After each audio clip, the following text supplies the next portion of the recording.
আজকের এই ম্যাচটা যদি আপনি মিস করেন তাহলে কিন্তু অনেক বড় কিছু মিস করবেন।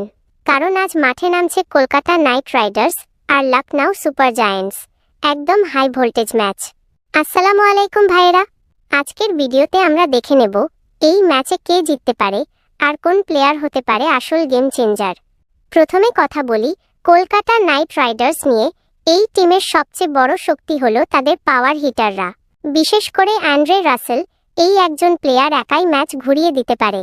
শেষের ওভারগুলোতে যদি সে থাকে তাহলে রান থামানো প্রায় অসম্ভব। এবার আসি লখনউ সুপার জায়ান্টস।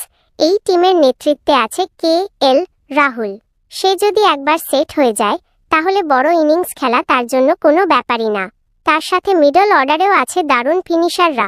আজকের ম্যাচের সবচেয়ে বড় আকর্ষণ হবে অ্যান্ড্রে রাসেল ভার্সেস লখনউয়ের বোলিং অ্যাটাক, আর অন্যদিকে রাহুল ভার্সেস কলকাতা এর স্পিন বোলাররা।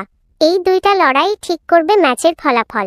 পিচ রিপোর্ট অনুযায়ী আজ ব্যাটিংয়ের জন্য একদম পারফেক্ট উইকেট, মানে আজকে 200+ রান হওয়াটা একদম সম্ভব। তাই ম্যাচটা হবে একদম রানের ঝড়। কিন্তু আসল প্রশ্ন হচ্ছে, কলকাতা কি নিজেদের শক্তি দিয়ে ম্যাচ জিতবে নাকি লখনউ সবাইকে চমকে দিয়ে জয় ছিনিয়ে নেবে? আপনার মতে কে জিতবে আজকের ম্যাচ? কমেন্টে লিখে জানান। আর